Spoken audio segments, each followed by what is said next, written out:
सांप को दूध पिलाओ तो वो जहर ही उगलेगा। ये कहावत तो आपने जरूर सुनी होगी। आज हूबहू फिट बैठती है पाकिस्तान और उसकी मीडिया पर, जो पहलगाम में हुए बर्बर आतंकी हमले के बाद भी न सिर्फ भारत पर उंगलियां उठा रहे हैं, बल्कि अंतर्राष्ट्रीय स्तर पर एक झूठा नैरेटिव खड़ा करने की कोशिश भी कर रहे हैं। हमला हुआ भारत में, मरे हमारे लोग, और सवाल उठ रहा है भारत पर। यही है उस मुल्क की सोच जो दशकों से आतंक को खेती कर रहा है। दरअसल जम्मू कश्मीर के पहलगाम में हाल ही में हुए आतंकवादी हमले ने पिछले कुछ वर्षों का सबसे भयानक हमला बना दिया है। 28 लोगों की जान चली गई और दर्जनों घायल हो गए। हमले की जिम्मेदारी ली पाकिस्तान में रह रहे स्थित आतंकी संगठन लश्कर-ए-तैयबा की सहयोगी इकाई TRF ने।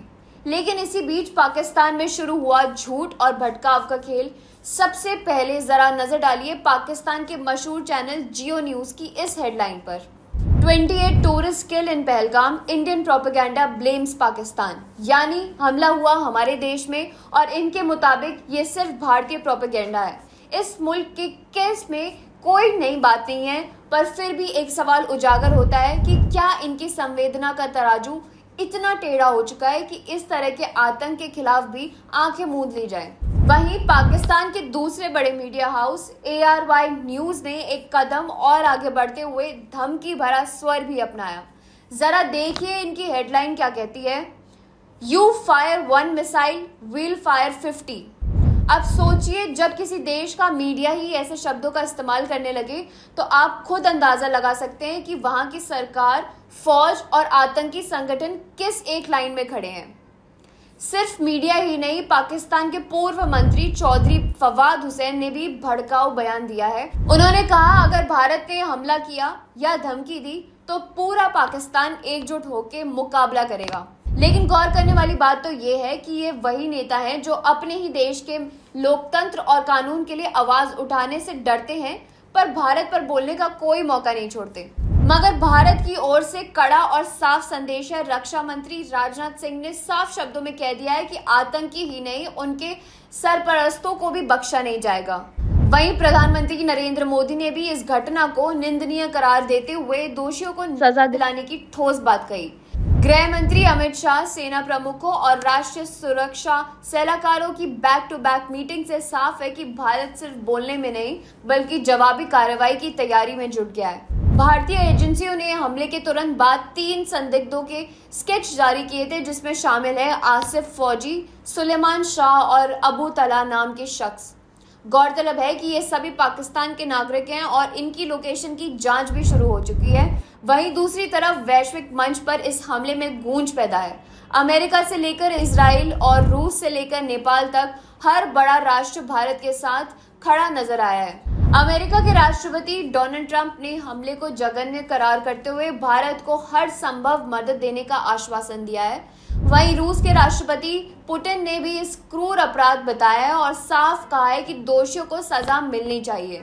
साथ ही इजराइल के प्रधानमंत्री नेतन्याहू ने कहा कि हम भारत के साथ आतंकवाद के खिलाफ लड़ाई में हर स्तर पर खड़े हैं। यही नहीं, संयुक्त राष्ट्र महासचिव एंटोनियो गुटेरेस ने भी हमले की कड़ी निंदा करते हुए कहा कि नागरिकों पर हमला किसी भी हालत में स्वीकार्य नहीं है। नेपाल, जो खुद इस हमले में एक नागरिक को खो चुका है, उसकी प्रतिक्रिया सबसे मार्मिक है। प्रधानमंत्री KP शर्मा ओली ने कहा, नेपाल भारत के साथ मजबूती से खड़ा है और आतंकवाद के खिलाफ हर कदम में साथ चलेगा। साथ ही इटली, श्रीलंका, UAE, जर्मनी, हर तरफ से भारत को समर्थन मिला। लेकिन फिर भी इस सब के बाद पाकिस्तान का रवैया, उसकी मीडिया की भाषा और उनके नेताओं की बयानबाजी ने हर बार की तरह एक बार फिर वही साबित कर दिया कि जिनके घर शीशे के हों वो दूसरों पर पत्थर नहीं फेंका करते। लेकिन वो कहते हैं ना कि आतंक की चादर में लिपटे दुश्मन की नीयत और फरेब की गूंज सबसे ज्यादा सुनाई देती है। और ये नीयत और फरेब है पाकिस्तान के अंदर की राजनीति और उसकी मीडिया की झूठी तानाशाही की। जहां भारत के साथ पूरी दुनिया के सुर से सुर मिल रहे हैं, वहीं पाकिस्तान के नेताओं की जबान पर वही पुराना राग है, अगर भारत ने हमला किया तो जवाब देंगे। लेकिन सवाल ये उठता है कि जवाब देने की हैसियत क्या बची है। पाकिस्तानी सियासत में मौजूदा समय में जिस तरह का राजनीतिक अस्थिरता का माहौल है, उससे साफ है कि यह देश अब अपनी आंतरिक सच्चाइयों से भाग रहा है। पाकिस्तान के पूर्व मंत्री चौधरी फवाद हुसैन की बयानबाजी, जिसमें वो देश के सभी राजनीतिक दलों को भारत के खिलाफ एकजुट होने का आह्वान करते हैं, साफ बताती है कि आतंकी हमले की सच्चाई से ध्यान भटकाने के लिए अब राजनीतिक नकाब ओढ़ा जा रहा है। गौरतलब है कि फवाद हुसैन, जो इमरान खान की पार्टी के वरिष्ठ नेता रहे हैं, उन्होंने इस वक्त बयान दिया है जबकि उनकी अपनी पार्टी पीटीआई खुद संकट में है। लेकिन राष्ट्रीय संकट की आड़ में अब भारतीय सुरक्षा कार्रवाई से पहले का ढाल तानने की तैयारी हो रही है। बात करें जमीनी हकीकत की, तो भारत की सुरक्षा एजेंसियां पहलगाम हमले के पीछे छिपे हर चेहरे को सामने लाने के लिए दिन रात एक किए हुए हैं। जैसे कि आपको बताया कि 3 संदिग्धों के स्केच असफ फौजी, सुलेमान शाह और अबू तला जारी कर दिए गए हैं और शुरुआती जांच में सामने आया है कि ये सभी पाकिस्तान से जुड़े हैं। इन नामों से भी बहुत कुछ साफ होता है। पाकिस्तान हमेशा की तरह फिर एक बार आतंक का पोषण कर रहा है, मगर प्रधानमंत्री नरेंद्र मोदी ने पूरे देश को आश्वासन दिलाया है कि पीड़ितों को न्याय दिलाना अब सिर्फ एक प्रशासनिक दायित्व नहीं बल्कि एक राष्ट्रीय संकल्प है। और जब यह संकल्प नेतृत्व के स्तर पर होता है तो इसका असर हर कोने में महसूस होता है, घाटी से लेकर सरहद के पार तक। वहीं भारत के साथ अमेरिका भी खड़ा है और इस बार ये सिर्फ कूटनीतिक औपचारिकता नहीं बल्कि वैश्विक गठबंधन की पुनपुष्टि है। अमेरिका राष्ट्रपति डोनाल्ड ट्रंप ने हमले के बाद सीधे तौर पर पीएम मोदी से बातचीत की और आतंक के खिलाफ भारत को पूर्ण समर्थन देने का आश्वासन दिया। इस कदम ने एक बार फिर साफ संकेत दे दिया कि आतंकी ताकतों के खिलाफ अब कोई तटस्थ खेमे की गुंजाइश बची ही नहीं। रूस, Israel, Italy, UAE, Nepal, Sri Lanka जैसे देश भी इस घातक हमले की निंदा करते हुए अब भारत के साथ मजबूती से खड़े दिखाई दे रहे हैं। संयुक्त राष्ट्र के महासचिव एंटोनियो गुटरेस ने भी सीधे तौर पर इस हमले को नागरिकता पर हमला कहा, जो अंतर्राष्ट्रीय कानून के हर मानक के खिलाफ है। पर अब सवाल ये नहीं है कि कौन साथ है, सवाल ये है कि कब तक पाकिस्तान झूठ के सहारे बचता रहेगा।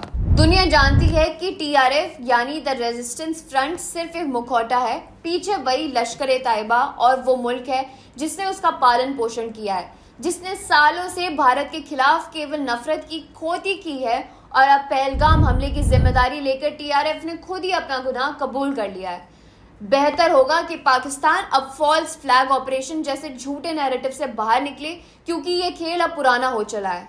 आखिर में ये खबर महज एक आतंकी हमले की जानकारी नहीं है, ये भारत की सख्त मंशा और दुनिया के समर्थन का बुलेटिन है कि यह उस वक्त का ऐलान है जब हर भारतीय सिर्फ दुख नहीं बल्कि जवाब का इंतजार कर रहा है, और जब जवाब आएगा तो वो एक और सर्जिकल सन्नाटा लाएगा। आपकी क्या कुछ राय है इस खबर को लेकर, कमेंट्स में जरूर बताइए। देखते रहिए न्यूज़ एस्ट।